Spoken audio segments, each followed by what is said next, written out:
Greetings, gamer guys and gals, and welcome back to my Pokemon Colosseum Let's Play. We are on part number 37 today. We just got done with visiting the Team Stagum hideout for a second time. I don't know that we have to come back here again.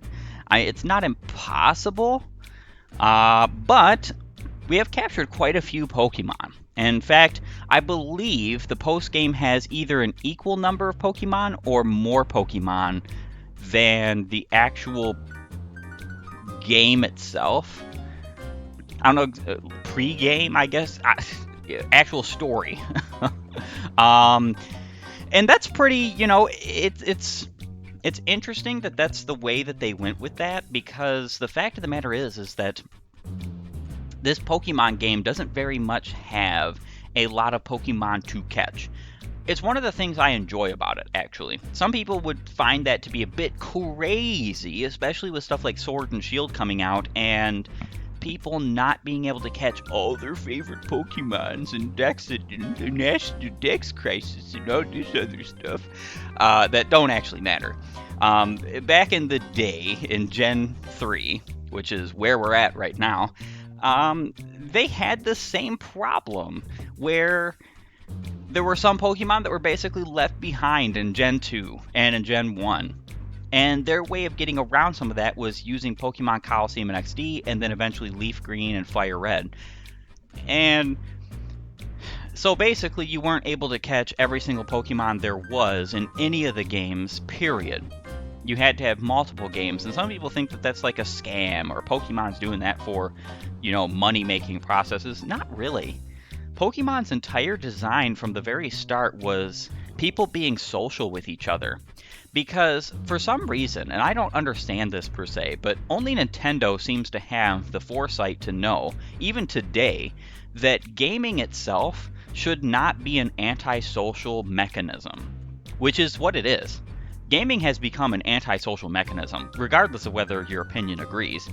And the only places where that's not the case is Nintendo and Pokemon. Now, Pokemon aside from Nintendo, because Nintendo is just by and large, and people will be like, well, Gamerman, isn't it true that, they're still online for the Switch? Yes, but I don't think there actually would be if it wasn't for the Western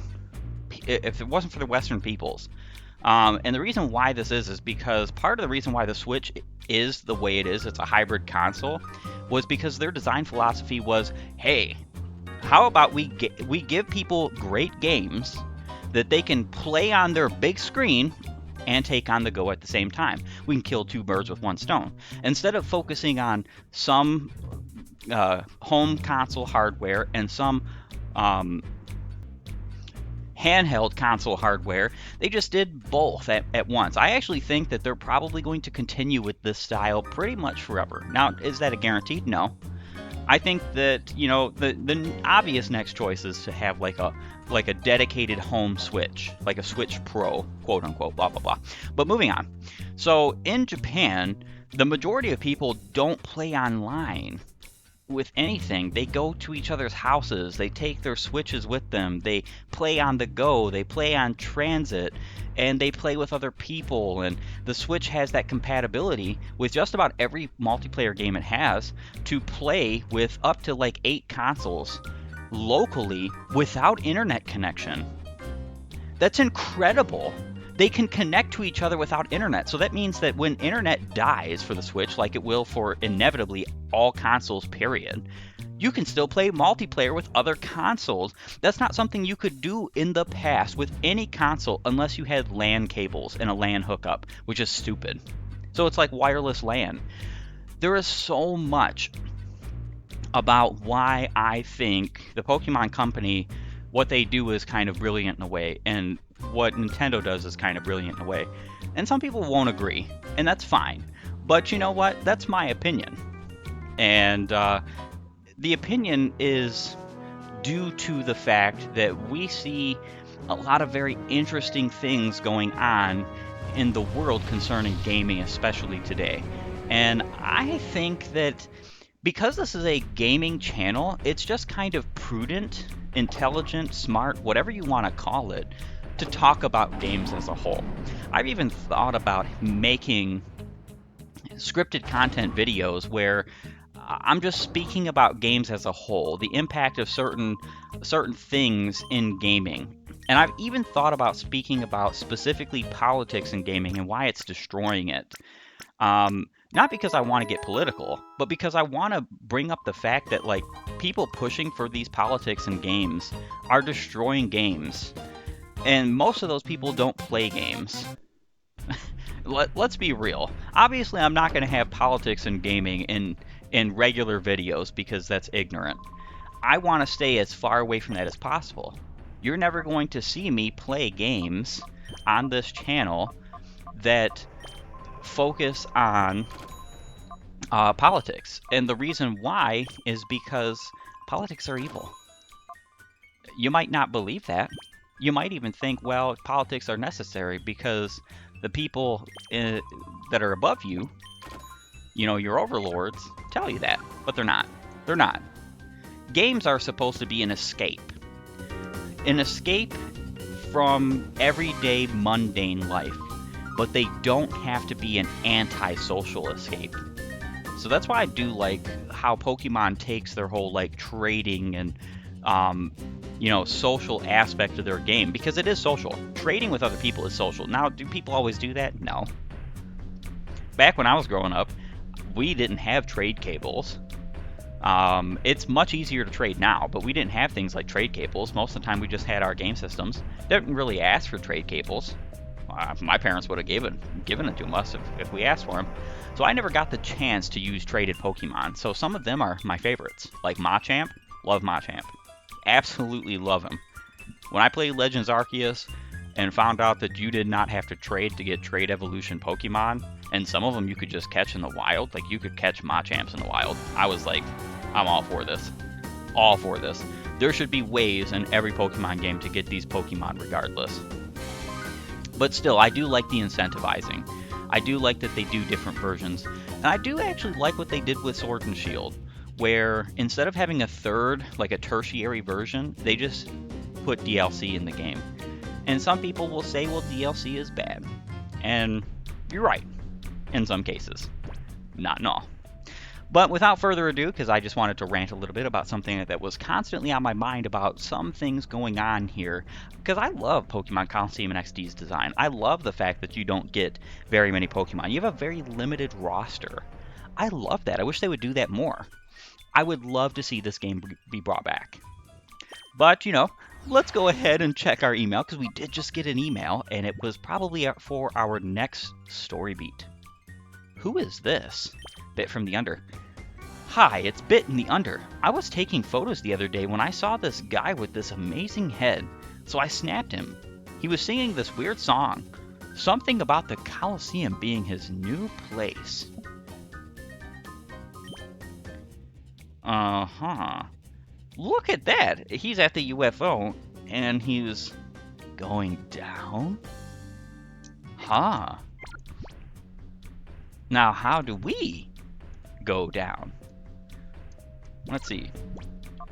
Do we have the D-Disc? I think we got it, didn't we? We did. Oh my gosh, we got the D-Disc. Oh my gosh. Do I even want to do that right now? Well, actually, you know what? We have to go. We actually have to go to the D-Disc.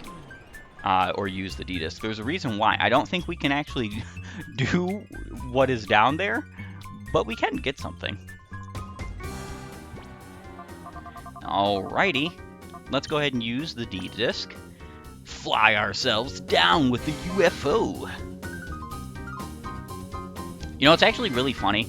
Another thing that I wanted to bring up real quick while we're just flying ourselves down with this very slow UFO is that even after the fact that I've basically been on YouTube for like 2.5 years and have had this channel running that long and have been streaming for weeks now, even months at this point, and I have been recording for quite a long time, my own audio, gameplay audio, all that good stuff, I'm still trying to figure out the audio. Like, I just adjusted the audio again today, and I still think that the audio is not the greatest in some aspects. So I really do apologize for anybody who is taken aback or put off at that. It's something that's really hard to deal with. It's not as easy as just 1, 2, 3. And most people who have it down pat have channels that are 10 years old, 5 years old, that have been doing stuff much longer than me. And I'm not making any excuses here, but it's just something to think about. Alright, we didn't mean to open up items there. Wes found 1 steel teeth. Wes obtained the steel teeth. Okay, so behind this door is a little bit of a surprise. We are going to get into it soon, not right now. And the reason why is because I actually want to get the rest of my members of my team before I go here. Because we don't really have good team synergy right now, and also I'm not using any of the 3 members of my team that aren't Tyranitar, Skarmory, or Flygon. Currently. There's pretty much no point in my opinion.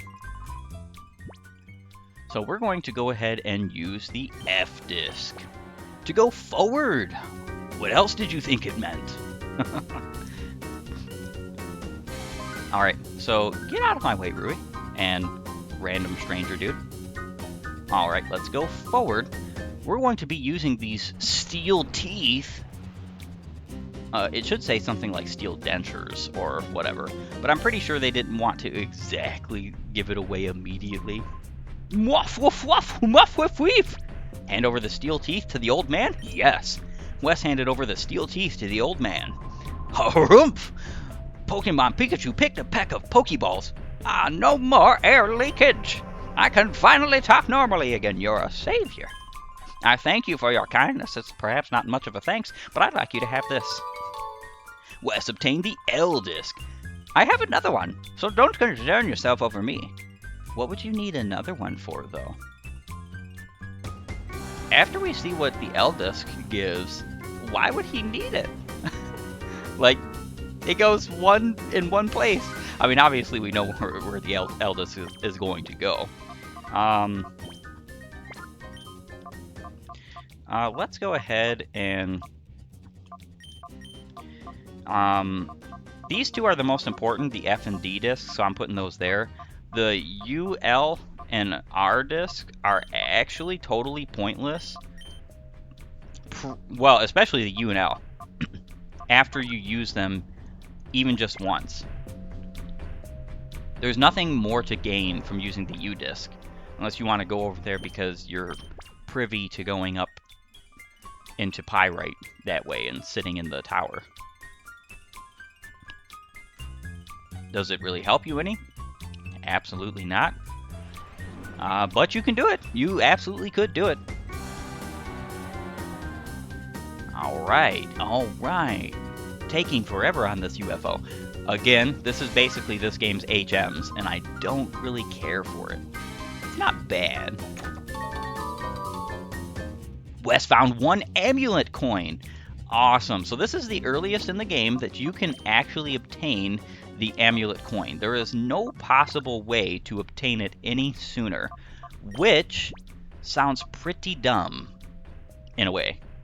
Pretty darn dumb, if you ask my honest opinion. We're going to give our good friend Tyranitar here the amulet coin. Now, Tyranitar is probably going to be the Pokemon we continue to have the amulet coin on. Whenever we end up having him out only, we're obviously going to be using our other Pokemon too. But the reason why is because Tyranitar doesn't need a held item. He's that strong. In fact, he's stronger than anyone else that we are going to gain on this team. It's one of the reasons why, like, you can easily use Suicune, Raikou, and Entei on your team, and it not be considered overpowered necessarily, except for one thing. Actually, there is one thing. Even though Entei is pretty weak against Venus's team, one thing I forgot to mention when I was fighting her team of annoyance is that because legendary Pokemon are, by and large, considered genderless, and we've already gone over the reason why that is. It's just to keep them from breeding, so you can't get baby Enteis. What it does is makes it so that attract always fails. So you could potentially at this point have a team member or, well, at the point of Venus. And at the point of refighting Venus, you could actually have 3 team members. You could have all Suicune, Raikou, and Entei at the point of the second fight of Venus, who just don't care whatsoever about Venus's attract, which is actually really good. It is one of those things that I'm glad I've remembered, because I am going to be able to take advantage of it when I do actually get them. Alright, so we can go ahead and use the F disc. Now we might... Now, I don't know how this game goes. It's been literal years. I've probably not played through Pokemon Colosseum in a decade. So I don't know. We might actually have to take the Colosseum challenge. Or not the Colosseum challenge. Well, yeah. We might have to take a Colosseum challenge here or there right now in order to progress the story. I'm going to go somewhere else and see if we get another email. If we don't get another email, we are coming back here. And I'm going to just go ahead and fly myself down with the down disc, the D disc, and take care of whatever's down there. Doesn't really matter where we go. Really doesn't.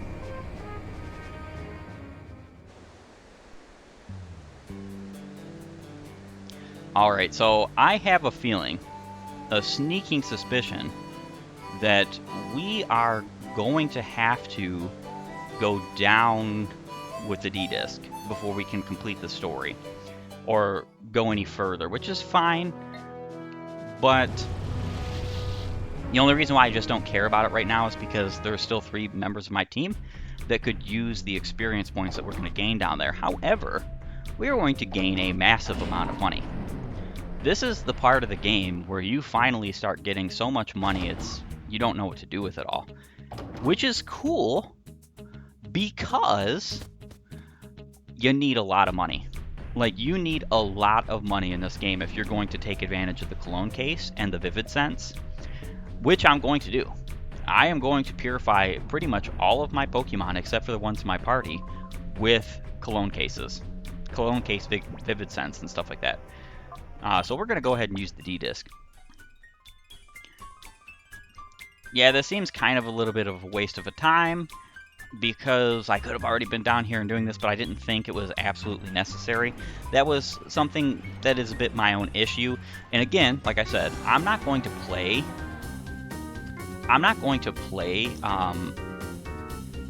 like a pre-playthrough of any of these games, partly due to the fact that that's a huge waste of time. I've already put many hours in this game, and there's other things I would like to do. There's other playthroughs I'd like to do. There's other recordings I'd like to do.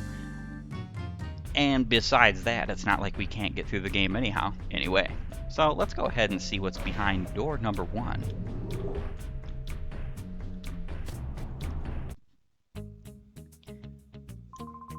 The Minor Colosseum is built on a former quarry. It's underground in every sense of the word. Cypher's admins are filing their fangs for you. Alright, so, yeah, I think we do actually have to be down here in order to move the story forward. I didn't think we did at first, because, you know, I'm just not infinitely knowledgeable about this stuff. But it is something that, you know, it's pretty cool. We're going to be able to do some very cool stuff in this game. So, hello, welcome to the Deep Colosseum. Would you like to enter a knockout challenge? Enter. You'll enter? Wonderful. Will you be entering with the Pokemon in your party now? Yes. I hope you give it your best and go for gold. I wonder if this is where you actually get to catch, like, your failed catches of Entei, Suicune, and Raikou again. Because that is one thing I did do, was I checked Real Gam Tower to see if I could capture those Pokemon there, and they were not there. The admins were not there. You're good, real good. You have to be good to get here. Hunter D-Wig would like to battle. Some weird names. Nuzleaf and Tropius, level 60 and 61. Very high levels. I mean, they're not extremely much higher than mine, but they are still high. I wonder if we do get healed in between battles in this. We're going to be finding out very shortly. Another thing, too, that I realized is we might actually end up having to complete the post-game to catch Raikou, Suicune, and Entei. And the reason why is because, from my understanding, now I don't know this to be a fact, but people like Gonzap can be rematched pretty much infinitely, but you have to get through the post-game, and then you have to like reset the game by beating E-Vice every single time you want to rematch him. So I'm really hoping I'm not right about that, but I also just don't know. Just do not know. So we're going to go ahead and use Rock Slide. Yeah, I was fearing a Fake Out with Nuzleaf because that's just one of those moves that you always see on Nuzleaf. That did fantastic damage. And not so much fantastic damage against Tropius. Your Razor Leaf is not going to be great against my team. Yeah, super effective doesn't really matter, does it? Alright, Sandstorm rages. Your team is going to take some damage. And that's going to be a great help. So I'm going to probably blast Tropius with a Drill Peck. You just gotta love, I mean, I personally love the fact that this game gives you some really cool moves in the sense that, like, Skarmory does not learn Drill Peck in Gen 3 outside of it being an egg move. Which is, oh my, just so sad. Not very effective. I'm very surprised I didn't KO him, though. But yeah, so it's kind of crazy that's the case. So I'm very glad that this game gives you Drill Peck on Skarmory, because that's Skarmory's best flying type move that Skarmory can learn, at least to this point in the series. Later on, he gets Brave Bird, which is arguably better. Some people don't really care for recoil damage. I don't really mind it, per se, especially because Skarmory later on in the series gets Roost. So if I had Brave Bird and Roost, oh, heck yeah, I would love that. And Iron Head. Iron Head is a fantastic Steel-type move. Even using it against folks that resist it doesn't matter because of the fact that it has a 30% flinch rate, which is beautiful. Plus 5 HP attack and defense. This is something you will hardly see unless you're using like legendary Pokemon. Abysmal. That's incredible. Like, his special attack is one of his absolute lowest stats right now, and he's just amazing with that even. Zangoose. Alright, so let's go ahead and Air Cutter. And then we're also going to... Oh, Torment. Okay. That's Earthquake. Whipped up a Whirlwind. What in the world is he doing with that? I don't remember what that does, actually. Tropius is gone. Fantastic. We're going to be getting rid of Hunter D-Wig. Or was he a rider? I think he was a hunter. Earthquake. This will do massive damage to Zangoose. Not enough to KO, though, unfortunately. It's okay, it's okay. We've not really lost any team members.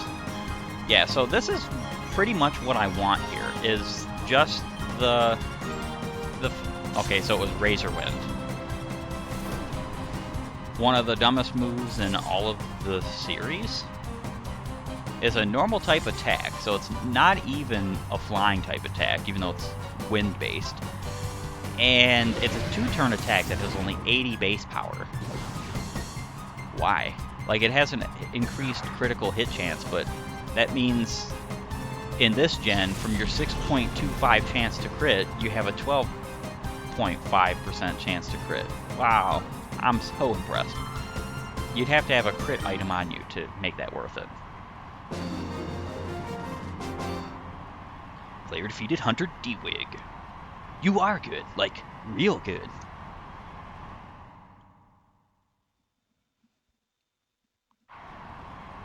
Deep Colosseum Battle 2. So this is not my favorite looking Colosseum, but I do love how like wide and open it feels for what it is, because basically this is a mining facility. You're gutsy to come this deep underground. Bodybuilder Palin would like to battle. We've had some unfortunate names as of late. So Vigoroth and Typhlosion. Very unfortunate names. Palin, Biden. Gosh. Very unfortunate names. Alright, so we're pretty much going to goose this team pretty quick. Well, ooh, you know what I just realized? That Typhlosion could be a very serious issue for my Skarmory. In fact, if that Typhlosion goes first, Skarmory is going to die. So, unfortunately,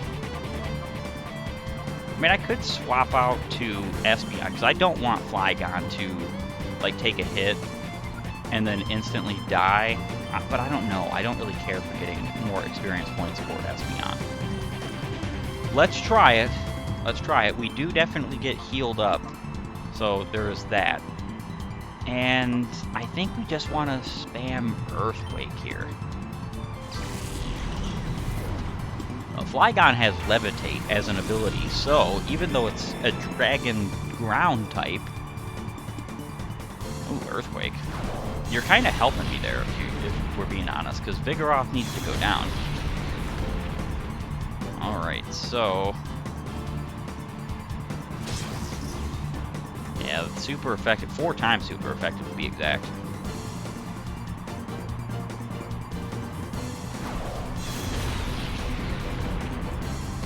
This should KO Typhlosion. Oh, so very close. We're at, well, actually, you know, Sandstorm is going to KO. That's nice. Lovely, in fact.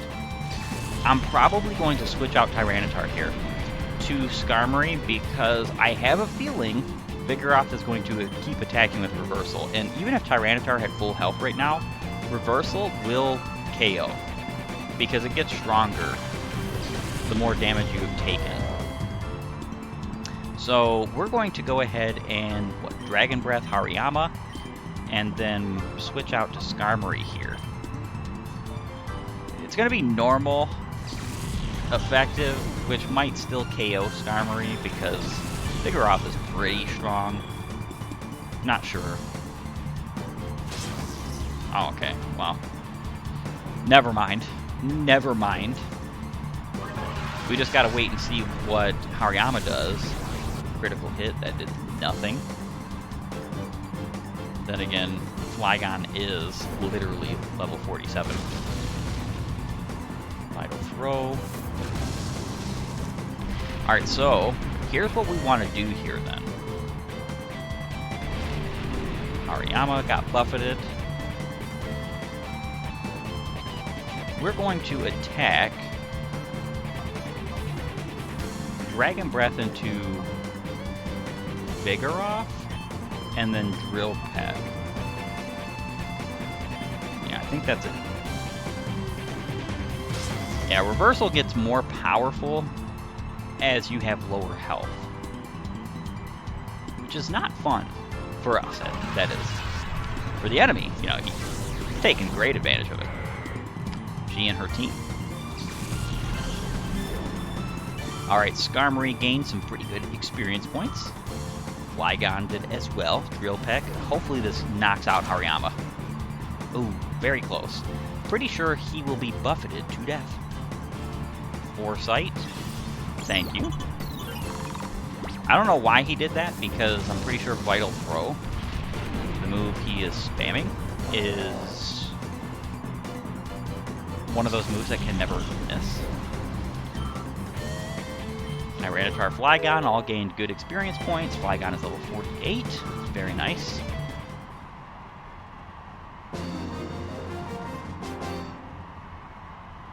And player defeated bodybuilder Palin. You're the real deal. You could say that. Yeah, so I didn't... I mean, I was kind of expecting us to be a little bit underpowered for this. We might be for the final battle. You'll get to see what that gloriousness is in a moment. You got here by UFO or something. I dug my way down here by myself. Worker Taowei would like to battle.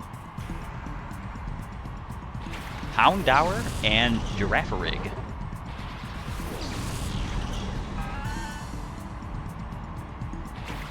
Alright, so he's got a fire type. This is, again, another one of those problems that I just don't care for.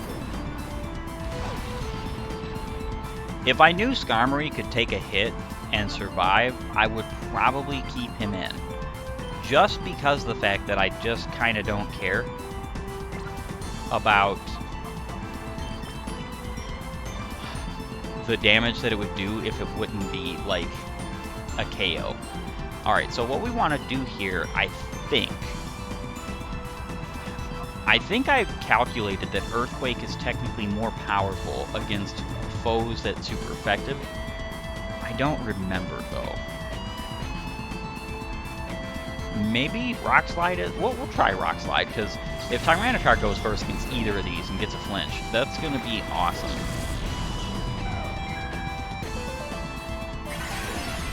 Shrouded itself in Magic Coat. Yeah, all I'm doing with Espeon right now is going to be using Reflect. Alright, Houndour is gone. That's pretty phenomenal. So I didn't actually need to switch out Skarmory there. Yep, I'm going to be using Reflect. And probably, yeah, definitely throwing out another Rock Slide next turn.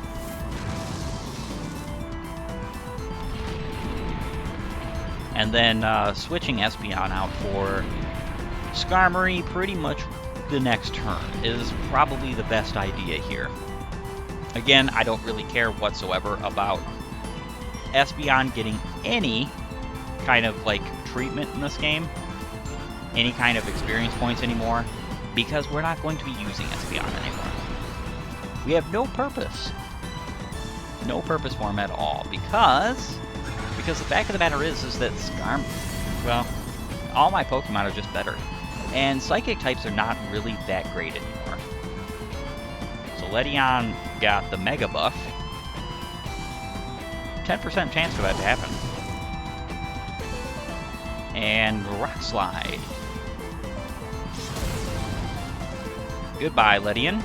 Your Mega Buff did nothing. It would have done nothing. In fact, that Ledion could have got it like 3 more times, and it wouldn't matter. Alright, so... Dodrio. I thought about actually looking to see if Skarmory can learn Light Screen or Reflect, and giving that to Skarmory rather than Air Cutter, because I have no purpose whatsoever for Skarmory to have Air Cutter. It's a bad move. It honestly is a bad move. It's not like useless. We've seen it be useful to some degree on my Pokemon as of now, and as of yet, we've seen it be useless sometimes, but it's just not really that great. Girafarig use now. Not very effective, and it never will be. Not on my team. And Rock Slide. Smacking them for the win. Alright, so what we're going to do here is probably Drill Peck against Girafarig and Crunch against Dodrio. I kind of want to not really hedge my bets concerning having Rock Slide continue to hit. Yeah, it only has 10% chance to miss, but that's still 10%, and we've hit quite a lot in this battle. We missed once, but we've hit quite a lot. So down goes Girafarig. Yeah, we're getting decent experience points from this, but wait till you see how much money we get. This should KO. Ah, very close. Dodrio's most likely going to be flying again. Alright, so Drill Peck and a Crunch. Endeavor. That move is such an interesting move. Especially if you have Pokemon who have Focus Sash. You can do like Focus Sash, Endeavor, and then like Quick Attack strats. And then just win. It's not good against whole teams, but it would be good against whatever Pokemon you're fighting. Darn, I'm too tired from all my digging. I don't think your digging is what made you lose. After all, you're not the one battling. Deep Colosseum Final. Yeah, Real Gim Tower is definitely my favorite Colosseum in this game. Followed by Fennec. Whoa, so we meet again. You're not escaping my wrath this time. Cypher admin Mirror B would like to battle. Huh. Crazy. Who expected that? Exploud and Ludicolo. Level 64 and 63. So, basically the gimmick of Deep Colosseum is that you continue to fight, or you get to fight basically the admins as the final of the Colosseum. Not in every single final, there's actually some significance behind why it's not in every, but it is a very cool thing in my opinion. Let's go ahead and go with Earthquake. X Defend. X Defend. Yeah, that's actually a fantastic move to use against my team right now. However, there is one reason why that's not going to make that big of a difference, and it is due to the fact that Tyranitar is a mixed attacker, and Exploud almost fainted. Wow.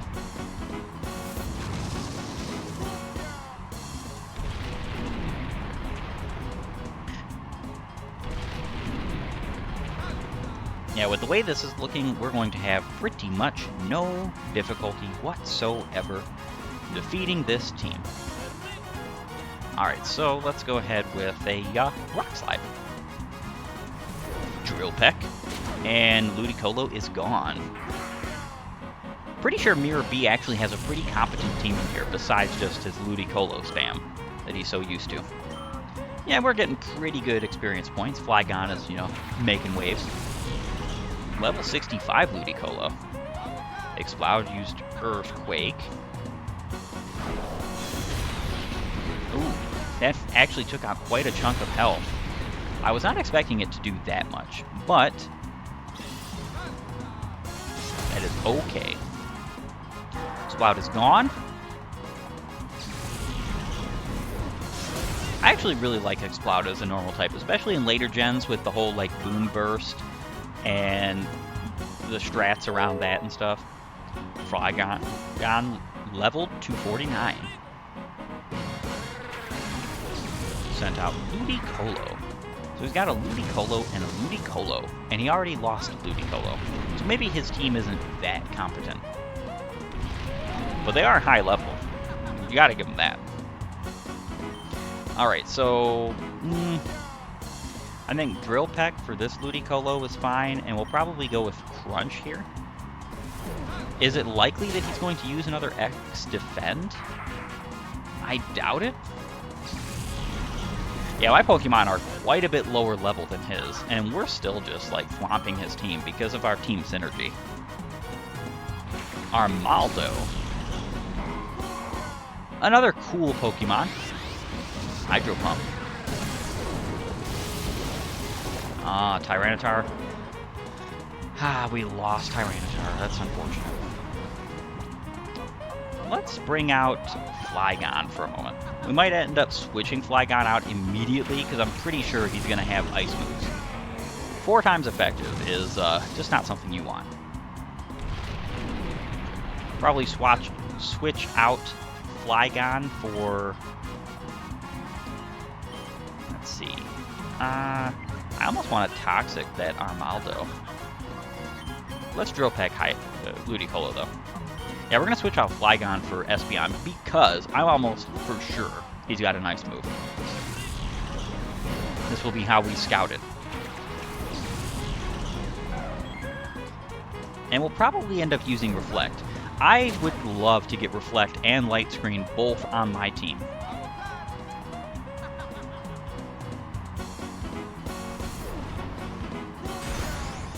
Strength. That was decent damage. Especially not considering, well, considering that it's not stab.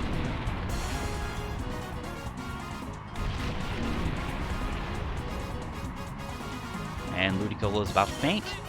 Let's go with,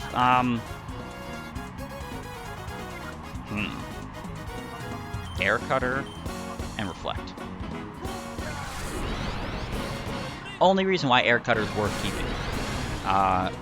Sometimes we just want to attack both Pokemon with one Pokemon and use like a support move with the other.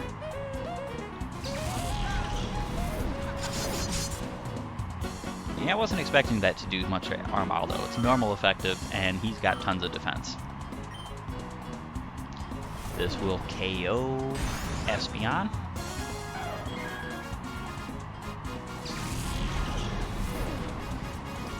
And we will bring out Flygon.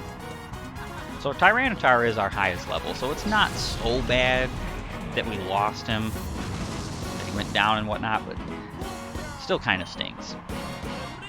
Steel Wing, and let's use Dragon Breath.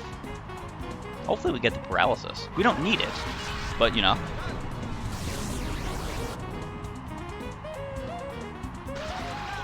And we got the paralysis. 30% chance. It's actually the reason why I fully intend on keeping Dragon Breath, even though we will get access to Dragon Claw at some point. And I recommend getting it if you want the power, but it's only 20 base power higher, and it has no side effects, like no special effects, no secondary effects, nothing like that. So I just prefer Dragon Breath over Dragon Claw. Now, if we were talking about Outrage or Draco Meteor, those have use cases where I would say, maybe let's just get rid of Dragon's Breath. 5 attack, that's pretty darn good for a Skarmory.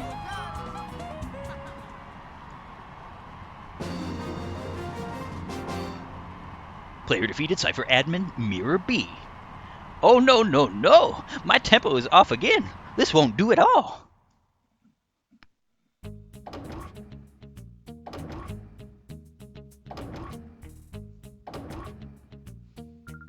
Congratulations, you're the champion. You battled fabulously. Please accept your cash prize of 40,896 Pokédollars. Hello, money. Now, yes, if we didn't use the amulet coin, we would have got half this. But even getting half this, like, you're getting way, far and away more Pokédollars than you're ever going to get, like, pretty much anywhere else in the game. Now, I do believe that most of the Colosseums kind of go up in amounts that they'll give you, but the Deep Colosseum is the best. Just flat out the best. And as a victory prize, please also accept this TM12. We'll be looking forward to your next entry. Alright, so we got an email. That's actually not what I was opening this for. I just wanted to see. Okay, Taunt. We don't need or want Taunt, so we're actually going to go ahead and throw that into the item deposit because we don't, I mean, again, we just don't need it. Taunt, store, and then we can withdraw items, and you can actually, you can move items, so that's what I do. I like having the TMs by each other, the held items by each other, and other, you know, the berries, the rare candies, all that stuff, like in their own spots, because I'm pretty particular. I like being organized. And no, that's not OCD. Not everything is a disorder. To those out there who think everything's a disorder. Fools, man. Alright, so let's go ahead and check our PDA. Wes's email. Deep King. Net from the under. This is Ned. I heard you've gone to the Deep Colosseum. I heard a rumor about it.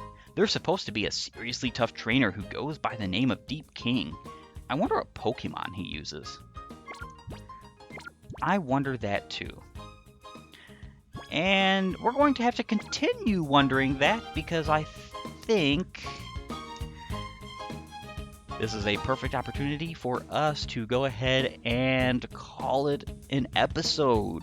I want to thank you for joining me in this episode of Pokemon Colosseum, part number 37. In fact, we're getting pretty close to finishing the post game. Again, like I said, I'm going to have instances in which I'll probably be doing some grinding off screen. In fact, it'll probably happen next episode. Not really grinding per se, but I think what's going to happen is that I have a plan for Deep Colosseum, and some may or may not like that plan, but we're going to be checking out what we have to do with the story beats next, and finding out where we have to go, and, doing what we have to do. So if you like my content, please like, share, subscribe, ring the bell, do all the wonderful, wonderful things that will help my channel to grow. I appreciate it with all my heart and fervor. And I will see you all next time. Have a great and glorious day gaming.